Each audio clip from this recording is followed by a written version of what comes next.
Hello, my name's Chris Church. I work for Interpol. I am a senior mobile forensic examiner. I will give you an overview of our view of drones and the issues that we're seeing for both law enforcement and for the world out there. So I hope you enjoy the presentation. It's going to be very foundational, so it's not going to have too much technical jargon in, so hopefully you'll gain something from this presentation. So let's just start with a quick video.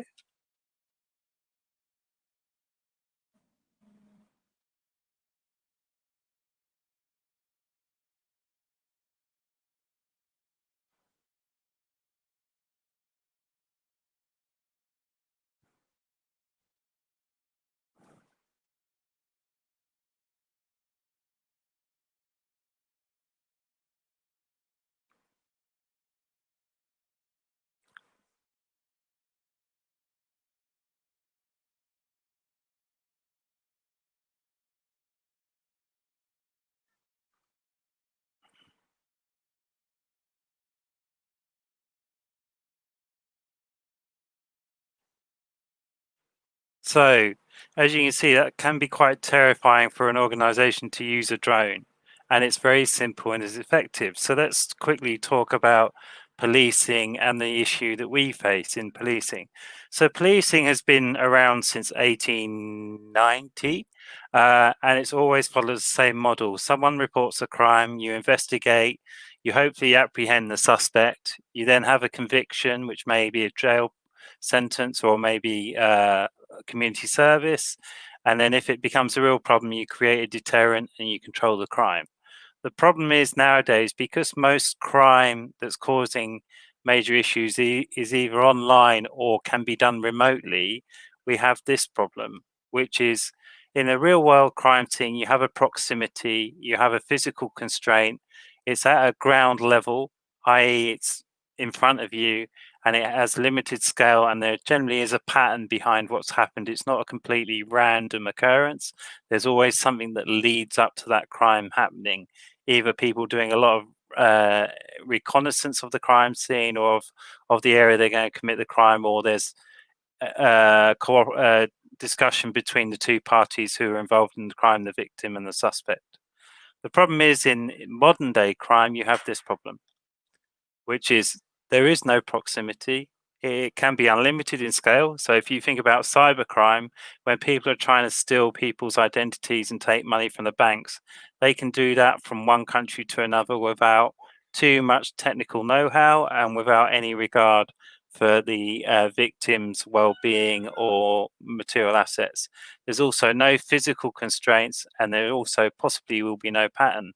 But then when you then add things in like a drone, it becomes even more complicated, because that drone could be controlled by someone in another country using a drone mule to put that drone into the proximity where they want to commit the crime, and they can just switch it on and control it through the internet or via a wireless connection, and they don't even need to be anywhere close to that crime scene.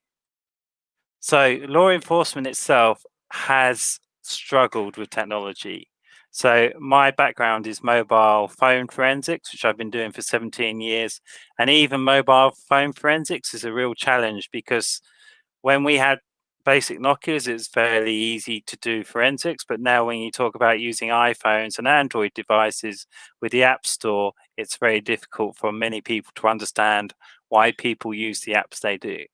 Also, policing has suffered from a lack of investment, a lack of specialist knowledge, a lack of training, especially in technical subjects such as cybercrime and digital forensics. Because generally what happens is, if a policeman gets trained in cybercrime, they tend to get taken up by a bank or someone like that. There's also the use of technology to combat crime can be very complex, because it could be up to 5 years before a new technology is used by police, because they have to go through testing and a lot of verification that this technology works, and also how is that technology going to affect other factors within the investigation. The problem is criminal networks adapt to technology a lot quicker than law enforcement does. And generally, law enforcement only worry about a technology when it's used in a crime. So the issue is criminals are using drones for the last 4 to 5 years, in my experience, and we're still struggling because people don't understand that a drone can be easily controlled, can be easily flown, and can go anywhere as long as the battery stays live, and can be controlled remotely. So we'll look at some of the crimes that are being used in that area. So these are the challenges that law enforcement face, and it's not getting easier, it's getting harder because technology is evolving a lot quicker than the mindsets of policing, and the criminals are adapting a lot quicker, especially in these times of COVID where they're having to change their business model because of how the world is shaping at this moment in time. So when we worried about drones, drones started to be used in the theatre of war in the Iraq War. And initially, when the Americans and the Iraqi forces faced the drone threat, they didn't even know what it was because they never looked up at the sky to look at this phantom drone that was in the sky with a grenade on it. And it was only after maybe a couple of months of these things happening they suddenly realized they were using these drones which you could buy from any model shop and put a grenade on it and use the landing light trigger to release the grenade above the troops. So when the army was in battle, they not only had to look ahead of them and behind them, they also had to look up, and that changed the theatre of combat very quickly. Also, airports started to see an increase of people flying drones over the airport to take pictures of the terminal or a new unique plane that was on the airport, or just because they were at the airport and they decided to fly a drone. I'm aware of someone who came in on a connecting flight into a country and his flight got delayed. He had a drone in his backpack, so he switched it on and he flew it in the middle of the airport to look at the planes taxiing and taking off. But because his drone was brought in another country, the geofencing wasn't loaded up onto the drone itself, so he was able to fly that drone at the airport and cause the airport to shut down for 2 hours. And this problem is occurring every week or every month, at least somewhere around the world. And a lot of airports don't even know they have a problem because they don't have the means to check if there's drones in the area. And to spot a drone that is maybe 200 feet in the air, you need to really be looking for that drone. Also, drones have been used for political means. So this was the Caracas attack where they tried to cause disruption to a political rally. Luckily, they were unsuccessful, but one drone got very close and another drone actually crashed into a building about a mile away. But this started to underline the fact that criminals were starting to adapt to drones far quicker than most agencies expected. And then obviously we have the famous Gatwick issue, which shut down Gatwick just before Christmas. So it disrupted everyone's flights. And this was an interesting thing because this was the first time that a drone had really affected an airport. The police implemented their reaction plans. The issue was that the reaction plan that they had formulated didn't quite work, and they never did find the culprit for the drone flying. And every time they thought the area was clear and they started to start airport operations again, the drone started again. So there was some interesting play there. And obviously, initially, they thought it was a terrorist attack. So the terrorist police got involved, and then it moved to the local constabulary who were learning a lot from this incident, and they have improved their systems and investigation process quickly, but the drone is still a threat to the area. So here's some examples of a drone in use. So there's a terrorist with a drone that has been modified to carry a payload. There's a drone factory based in the Middle East where they used to modify the drones. So where do they get the drones from? They generally buy them on eBay and then ship them across either with a foreign fighter or by sending it across, and then they modify it, and then it's either used in the theatre of war for a while, and then it may enter and go back to Europe or go back to America. They started to use drones because it's good for publicity, to film attacks and also to helicopter surveillance on the Allied forces to see where they were and what they were up to. But then we also got into drones being used to transport drugs across borders and into prison, and sometimes into voyeurism as well, as you can see in the bottom corner there. At this moment in time, the number of incidents of drones being used for criminal purposes is increasing by a hell of a lot. The issue that law enforcement faces when a drone incident is reported, it may not be recorded correctly by the police station. And even if it's recorded by the police, it may not result in an investigation because they may say, well, it's the aviation authorities' priority to investigate that. So we'll just pass the information on to the local federal aviation authority. So for you to become a master drone criminal is not difficult. You can just look on the internet, go to YouTube, and you can find out how to modify your drone so it behaves the way you want it. It will even tell you how to modify the drone system so you can have a remote release mechanism using the LED light, landing lights.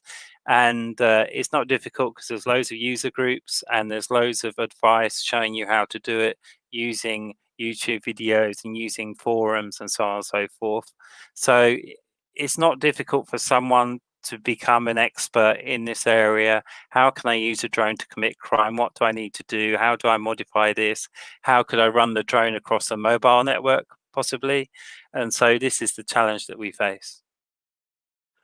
Here's some incidences of drones. So this one was in Turkey, the top one, where it was a turtle drone that was being used for the Syrian war. For some reason, it carried flying on from Syria across to Turkey and crashed into Turkey. And then it was found and then collected by the police. And the one in the bottom was in Mexico. Someone strapped some grenades to a drone, flew it to a governor's house, and luckily the grenades didn't detonate, but maybe this was just a warning or something like that, because as you can see, the pins are still in the grenades themselves. So this was fairly simple attack, and the issue is, it came as a surprise. Someone walked out onto the balcony and there was this drone with the grenades attached to it. So you imagine if someone had come across this and they didn't know what it was, or you imagine if they even pulled the pin on the grenade just out of interest. So this is a huge challenge. And here's examples of drones being used in the prison systems. So in the old days, they used to run a rope from the cell across the prison yard to the fence, throw it over the fence, and someone would attach a bag to the rope, tug on the rope, and someone would then pull the package back into the jail cell. Now they don't need to do that. They just need to fly the drone from nearby the prison with a bag attached to the bottom of it and drop the bag in the prison yard, or fly it against the prison cell window and someone will collect the bag. And it's quite an organized network, because even in UK, when they had this problem, they discovered that people were making orders on the internet for what they needed to be transported into prison, and then they would then pay for it, or one of their friends from outside would pay for it, and within a week they would get delivery of the drugs or the mobile phone or the TV set-top box or the tobacco that they wanted into the prison system.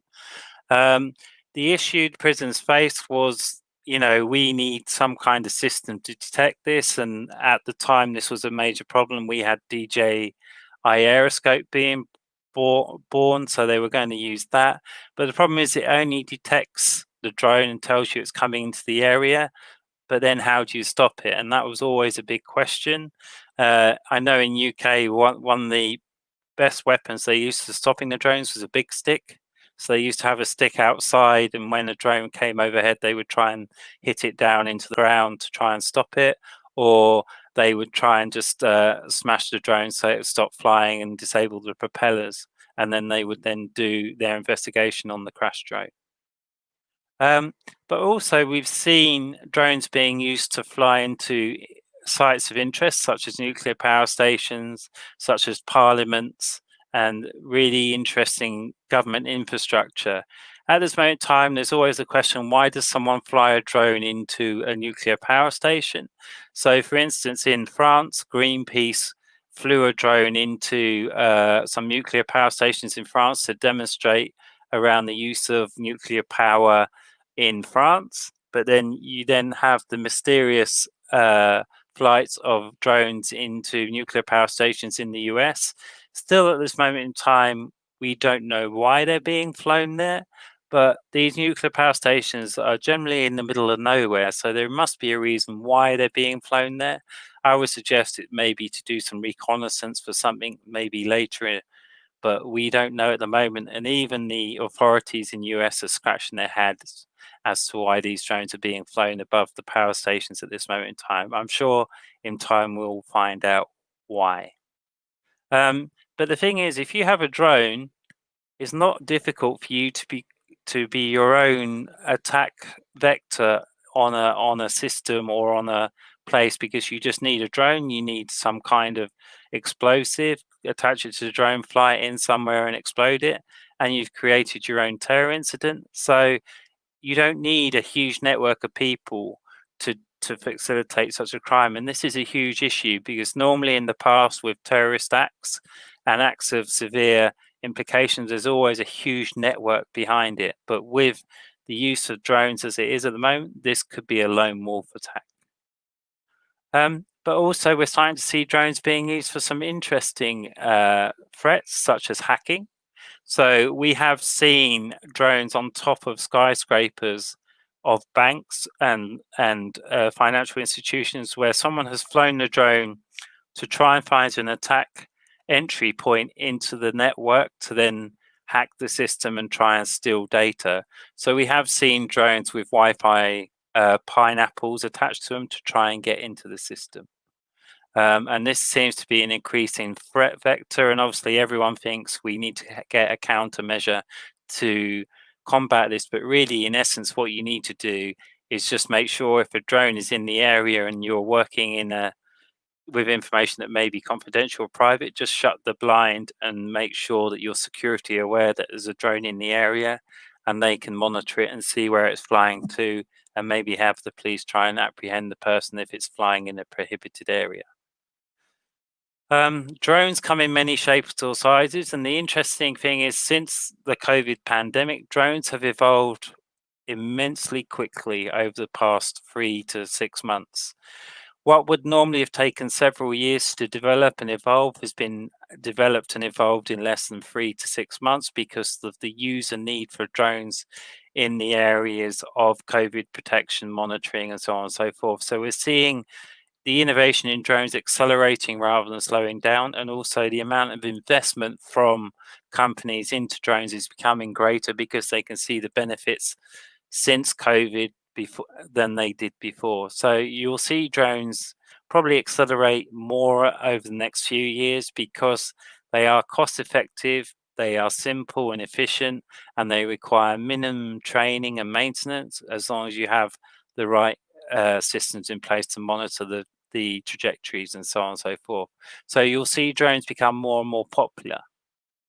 Police have started to use drones as well in search and rescue, in natural disaster emergencies, in reconnaissance and public safety. Now, when COVID happened, there was this perception that drones were being used by policing to monitor safe distancing, to monitor whether people were wearing facial masks and stuff for the protection of safety. And also they started to mount loudspeakers onto drones to broadcast public safety messages.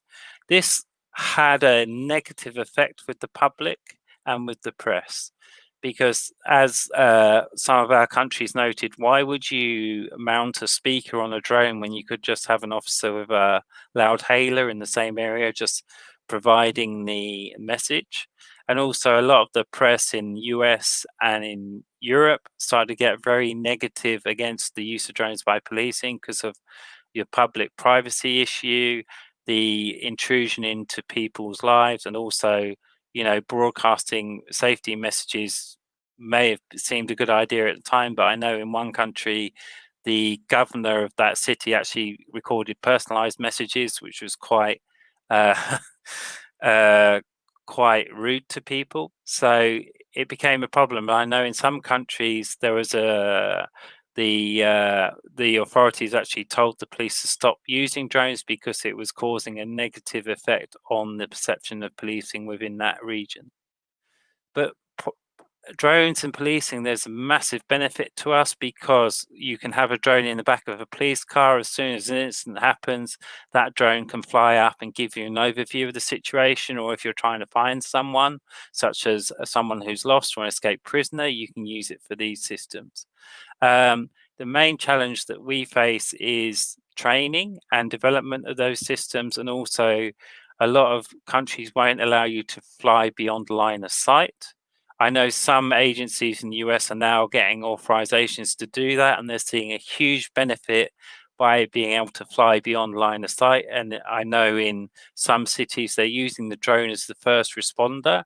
So as soon as someone reports, say, a level 1 emergency, the drone will leave the police station, go to where that emergency has been reported, and it will do a reconnaissance of the area and stream that information directly to the police officers responding, and the police officers can adapt their response depending on what the drones see. So this is a huge benefit to policing, and it also saves time, resourcing, and wasting police time by going to an incident that doesn't need 4 or 5 police cars attending the incident.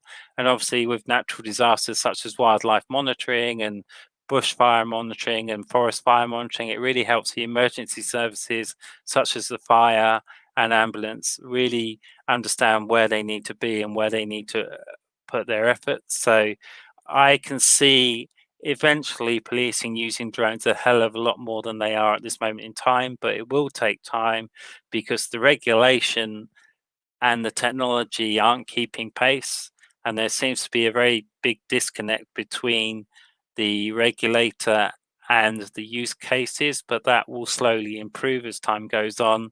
And I know in the discussions we're having with countries, we're trying to encourage that discussion between the aviation regulators and the police so that they work in partnership to develop a drone program rather than in isolation.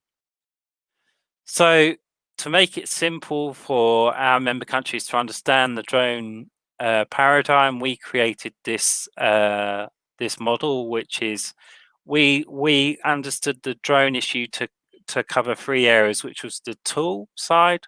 You know, how do law enforcement use a drone? What are the implications and what are the challenges and limitation? Also, the threat side, where we're looking at the use of drones by criminals. How do you detect and identify the threat, and also the use of countermeasures? I'll talk about countermeasures briefly in a minute, but countermeasures is a really interesting area, and it's causing huge amounts of challenges for law enforcement at this moment in time. And the area where I got interested in drones was all around the forensic recovery of data from the drones to identify the criminals and suspects who had used the drones in a crime. Now, for some reason, everyone who buys a drone decides when they buy it, they're going to take it home, charge the batteries, put it on the ground in front of them in the living room, and start to fly it and record pictures and videos, which is really great for when they then go and use it outside and use it to commit a crime, because always the first video or picture is of them, and the GPS coordinates within the flight log file is generally their home. So it's really useful for us, but we're trying to educate law enforcement around the use of drone forensics because some countries aren't looking at the data held on the drones. So as I said, we create this paradigm, but the interesting thing about this paradigm is the biggest encapsulator for these 3 areas is legislation. And legislation is different in every single country. And in some countries, they're really up and up to date with their legislation, what it should be and how it should be. For instance, India is considering the cyber implications of a drone, whereas many other countries haven't looked at this problem yet, but I'm sure they will do eventually. So we're trying to find a way to have the legislators involved in the discussions with law enforcement so that we can try and help shape the legislation within countries so that it meets the needs of law enforcement before we discover there's a problem. So let's talk about countermeasures, because this is one of the biggest subject areas that I've been involved in this year. So I'll say this once, there is no silver bullet to solve your drone problem. There isn't one system that will solve every single drone that may come into the vicinity of where you want to protect. You have to have a multi-tiered approach You have to have a countermeasure that does long distance sensing, say up to 5 kilometers, another one that does mid sensing, we're up to 3 kilometers, and then one that does up to 1 kilometer. And by having those systems together, you may have a good foolproof system for a countermeasure. The issue is criminals understand countermeasures as well, and they're starting to adapt their attack methodologies based on how the countermeasures are monitoring and detecting drones. And this is an area of huge interest to us this year. And the interesting thing for me is there doesn't seem to be a generic assessment for countermeasures. Every assessment I've seen is unique. And the problem I've seen is the assessments tend to always point to one solution, which the person who created the assessment is aware of before they created the assessment. So we've all seen the drone guns. We've all seen the drone nets. The Dutch did drone eagles, but that was problematic because of the animal welfare and because the drones eagles were temperamental. So sometimes they would fly, other times they wouldn't, and sometimes they wouldn't fly at all because it wasn't the right kind of weather for them to fly. So that was a 2 to 3 year program. It did prove the point that birds could be used in this, but I don't think they're being used because the other problem they had was who would look after the eagle when it wasn't being used for stopping drones. And then we've also seen this year the idea of using kamikaze drones, which is use another drone with an explosive or a jammer on board, fly it near the drone that's causing the problem, and then either explode the drone or jam the frequencies of the drone when you're up close by, which is not a bad idea, but it also presents its other problem of when you jam a drone, how is that drone going to react? Is it going to suddenly land or is it going to crash? And if you're above a mass, an area of lots of people, where is that drone going to crash? Is it going to hit someone? Or is it going to crash into a building and so on and so forth? So there's loads of issues around this. And we're looking at this issue this year because it's of huge interest to our member countries. I was lucky enough to go to Colorado in November 2018, and we had 6 countries with 15 experts spend a couple of weeks testing a variety of drones. This is where I realized I'm not the best drone flyer in the world. I always seem to be able to crash the drone into the ground no matter what, so never give me a drone unless you can afford to repair it. But over those 2 weeks, we developed a framework for law enforcement response to a drone incident, which ended up, and we worked with the likes of Celebri, Oxygen Forensics, Homeland Security in the US, the anti-terrorist squad from UK, and some other advisory agencies to help us create a framework, which is what you see here. So this framework took about 6 months to create, and then about 2 years to edit and modify to get it right. So this was made available to all member countries in May 2020, and if you search on the internet, you can find a copy. Because the idea behind this was to allow everyone of an interest to understand how to react to a drone incident for first responders and digital forensic practitioners. And it also gave an overview of why drone is such an issue, and it's been very widely well received. If you need a copy, just send me an email and I'll send you a copy. But the interesting thing for us, or for me especially, is the fact around doing forensics of a drone once it's been discovered. Because a drone is like an aircraft, it has a black box, and within that black box, there's loads of information that tells you its flight logs, tells you where it's been, how high it's been, how fast it's been flying, and so on and so forth. And we have seen drones with over 200 flights recorded within the system, and it helps us build a pattern of how that drone has been used in the past, why it's been used, and where it's been flown before. So for instance, in the UK, where they had the use of drones in prisons, the drone that they recovered from a prison was actually used over 60 times to fly illegal goods into the prison across the country, and they actually broke the network down, and they actually received up to 5 years imprisonment for their work. So what about the future? The future is bright for drones, but it's also a challenge for us. So drone swarms, I have attended lots of discussions around drone swarms. What is a drone swarm? What is the definition of a drone swarm? Is it a drone just talking to another drone and adapting its flight path, or is it many drones flying at once? A drone swarm is more than one drone, I would say. And at the moment in time, I think this is a real challenge because most drone testing that I've seen only really covers maybe one or two drones being at the same time. But how do you react to 10 drones being flown into the same location, such as an airport? How do you divide up your reaction times and so on and so forth? Also, with the advent of 5G, because obviously signal jamming works if you're jamming GPS and the command and control system of the drone. But what happens if that drone is operating on 5G? You don't want to jam 5G because you'll just knock out everyone in that area. And also, autonomous drones are becoming more popular, and home hobby drones are becoming more popular because components are getting cheaper, and there's lots of tutorials on the internet on how you create your own drones. And I can see drones being built at home that are using frequency hopping. So as soon as the drone gets detected on a frequency and the frequency starts to get jammed, it just hops to another frequency. So I can see that happening. So, and legislation is still way behind the technology, and we keep trying to push the legislation forward, but legislation takes a long time to adapt and create.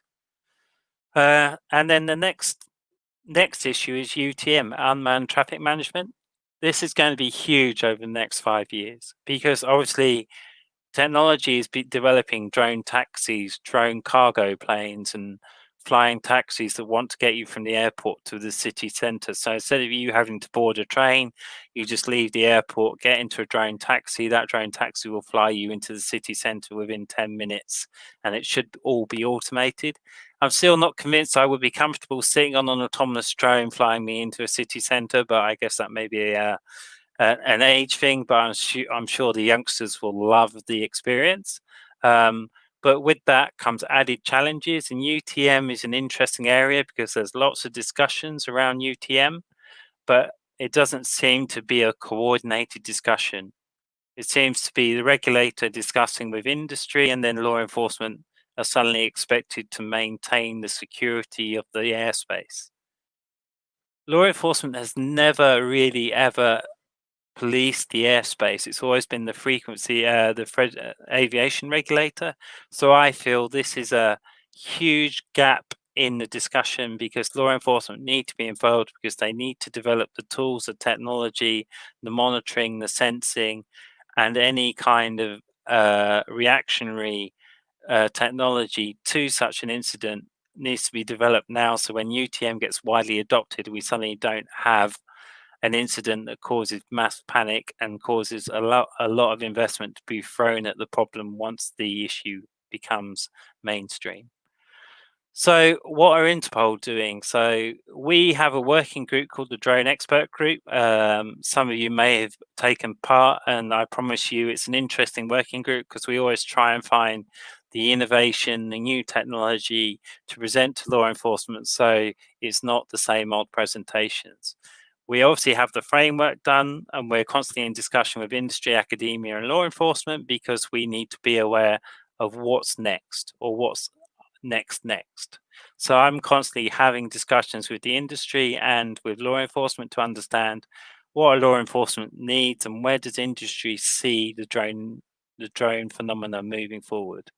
And we will continue to keep talking to experts to keep the discussions open. So if you are a member listening to this presentation, you feel there's something that Interpol should be aware of, or you would like Interpol to be involved in, then just let me know and we will have a discussion for sure. At the moment, we're creating an online working space for drone experts across the world to come and discuss things online. We're also starting to develop reference resources around drones and drone incidents. And I'm also trying to slowly get involved in drone countermeasure evaluations to try and build one evaluation that would meet 80 to 90% of the need of law enforcement to evaluate the issue. maybe next year if COVID passes, and we will host an event in Norway where the Norwegians have given us the pleasure of being able to install some countermeasures at their main airport in Oslo, and we will do some testing of the drone countermeasures with the frequency regulator and the government and the police there, as well as member countries from around the globe, to understand some of the basic methodologies of countermeasures, how they work, and how you can assess if they're successful or effective in their work. So the good thing about Interpol is we have 194 countries, and we are always willing to help. So if you have a specific problem within a specific region, we are happy to help. And I'm currently working on a project in Southeast Asia and the Middle East, looking at the drone threat, which we will work with those member countries to understand the threats they face and how we can help them react to those threats and try and protect those countries from those threats. Interpol is just a piece in the jigsaw.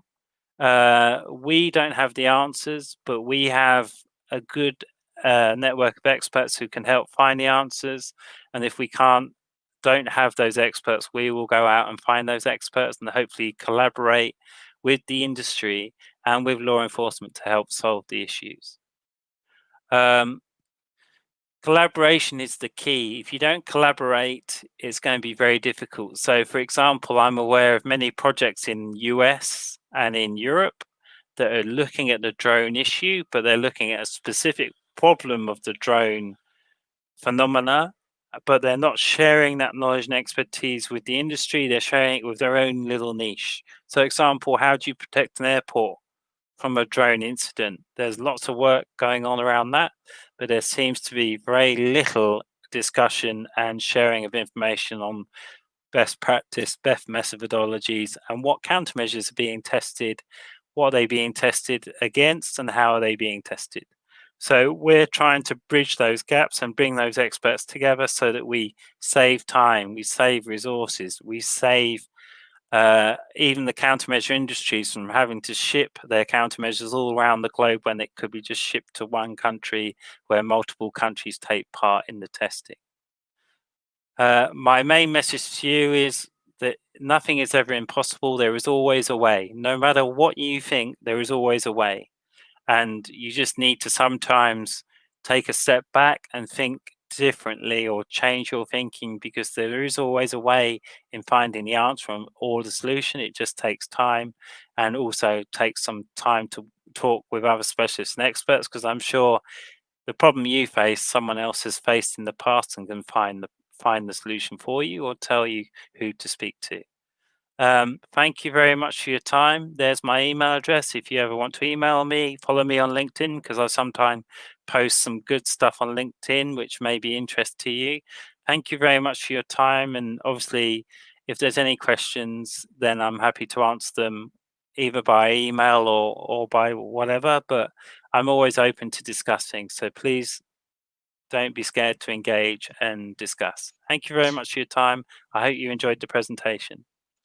Thank you so much, Chris. And there certainly are some questions. And for all the listeners, we are certainly virtual, so you may need to give a virtual clap or something like that. But Chris, thanks so much. And you were at our first GDSN, and I guess on behalf of Interpol, you certainly try to just constantly seek to enrich your knowledge and understanding there. So thank you so much for your dedication to the area. Really appreciate that. So I've got a few questions for you. One was a comment from Konstantinos, and it said, no countermeasures exist. The only thing we can achieve is by minimizing the risk. So I guess maybe he's asking a little bit more, how do you minimize risk when it doesn't just come to, say, countermeasures? So how do you minimize risk? Well, that's a difficult question to answer. I will try I mean, it's a very good question, and I would love to say I have the answer, but I don't. But I do have some understanding. In some ways, if you want to protect a military building or a government establishment from a drone threat, you almost have to change the architecture of the building. So you almost have to, instead of having big glass fronted buildings, you may need to put some brickwork in there so that a drone, if it's flying on the outside of the building, won't get access to everything that it can see on the floor or into the atrium and so on and so forth. And you also have to have strengthened materials. So if a drone is used with an explosive, when that drone gets exploded next to the building, it doesn't shatter all the glass. It just shatters some of it, or the brickwork needs to be reinforced. Because the problem is, policing and security have only ever dealt with the ground level threat and not the air threat. And the problem is, you can't stop a drone if you want. You can't erect a 50-foot net to try and stop it. So it's a completely different attack vector, and it's still an attack vector that we're trying to get our heads around. But I think you have to almost counteract the drone threat by changing the methodology in designing secure areas and secure buildings, so you make it difficult for that person to achieve their objective. I hope that kind of explains, but it's not an area of expertise for me, but I can see we have to kind of change our mindset slowly around how to counteract it. You're not going to get a magic box that's suddenly going to stop every single drone in the sky, because as soon as you do, the threat actor will change the signal transmission medium, so your box will not work. So it's a constant, ever cat and mouse game at this moment in time. And I'm exploring it, and maybe in next year we may publish a report around countermeasures and some suggestions to the wider community. But maybe we'll see. I think that was a pretty good response, considering it was a statement, and I turned it into a bit of a question there. So no, brilliant, Chris. And I've got a few more. I'm collecting some of these from Twitter, LinkedIn, and also the YouTube comments. One question said, how much sharing does Interpol actually do with local agencies and police forces in drone threats? So in regards to drone threats, it's not something that we looked at initially, because that was a counter-terrorism issue.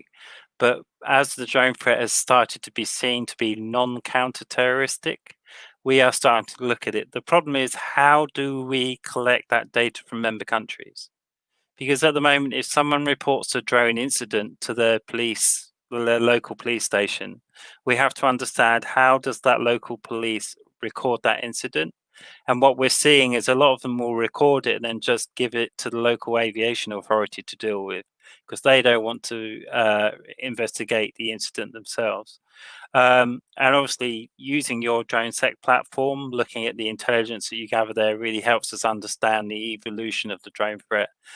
I am in talks with many countries around how can we kind of bring this in line so every country records the same data when a drone incident happens, but it does take time.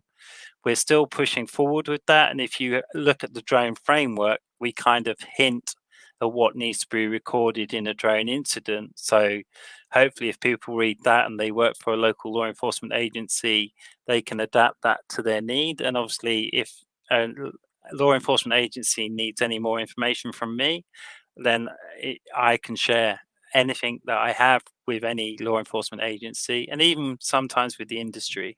It just depends. But at the moment, I'm happy to have conversations with whoever. There's no top secret information I have at this moment in time to worry about. So just send me an email and just ask the questions that you need asking, and I'll try and answer. And if I don't know the answer, I will find someone who can, which will be you, Mike, generally. And then I'll pass it on to someone else. But no, of course, it's great, and you have a brilliant network of people in this sector, Chris. So that's great. And in terms of getting everyone standardized to the same reporting procedures, I think that's really important. It's something I think the guys at Drone Detectives or Drone Alert was working on, because there's so many different categorizations for what is a drone incident. And so a prison officer might write down they saw a drone fly past. Another one might see it and just think it's a hobbyist and not even report it. So there's a lot of conversation around that. I'll continue with one or two of the questions just so we don't run out of time. Another one said, who was the main audience requesting the drone responders guide that you published under Interpol? It was the law enforcement entities within UK, US, and Europe. So we received a request from UK and Europe and US to look at the drone threat, and from that we evolved into the drone responder framework. It wasn't an intentional product, it just kind of naturally evolved into that product based on the desire of the industry and the desire of law enforcement, because we realized there wasn't enough knowledge and expertise in the common policing field to be able to handle the threats. So we kind of built this framework so people didn't build their own little niche expertise, and then a lot of misinformation would happen and people would make a lot of money from bespoke training courses that weren't required. So we kind of put our flag in the sand and said, this is, a basic framework, and countries are welcome to adapt it or not take it. It was just more to give a sort of a signpost as to how to move forward. And we are aware that that framework has been adopted by many countries to start to build their foundational understanding around drones and how to respond to them. So we're very proud of the framework. And as I said, it's one of the only Interpol documents that you'll find freely available on the internet for anyone to download and look at. So I'm very proud that we managed to do that as well. Yeah, funnily enough, as you were saying that, there's people linking me to it and requesting it, so I'm sure many of them can go straight to your inbox. But you can even Google it. I believe now it's open, which is a great thing for many law enforcement. Sure, it's available in 4 languages, so you can have it in English, French, Arabic, and Spanish. So if you can't find the language version you need, then just send me an email and I'll find a way of sharing it with you. Because I think the English one is freely available. The other 3 aren't so freely available. So we'll make them available as quick as we can. But generally, send me an email. We'll find a way of sharing it for sure. Great. And I'm going to ask one more question before we finish up, so that people can grab a quick coffee and a drink before Kim's talk. But last question was, what is the best drone forensics tool you can personally recommend, given your history in mobile forensics? Now, I can't recommend any tool because obviously I can't be seen to endorse products. But you have funnily enough, most of the forensic tools that support drones are the mobile forensic tools, such as Celebrite, XRY, Oxygen. You can even download the free open source tool, which and that will decode the drones. I can't remember the name. Autopsy, that's it. Autopsy is a free open source forensic tool for computers, and that has a plugin for drones. The problem is that the modern drones, which have encrypted data in, are not so easy to do. There's a company in Canada that does a really good drone forensic tool as well. And we're actually, if you're law enforcement, we're actually hosting a drone forensic meeting training next Friday, which I'll send the link to Mike to share with you in case you want to attend. And we're going to actually talk about drone forensics and give an overview of how drone forensics works, so at least you have an understanding. But most forensic tools will support the recovery of data, but they will not recover every single bit of information you need. Every case that I've dealt with, you need to do a lot of data decoding yourself to look at the data and understand what that data means and why it's there. But it's a very useful tool. So if you do have drone incidents in your country, then always do the forensics, because it will always tell you who was the person who flew it, what devices were connected to that drone, what pictures, what videos, and where the locations of flown has been flown from, where it was landed from, where it's been. And it will also give you historical locations. And always the first location is the person's house, because they always have to switch it on and test it in their living room while they're in their dressing gown. So it's always good fun. But if you need any more advice, we can just send me an email again, or connect to me on LinkedIn, and let's have the discussion there. Brilliant.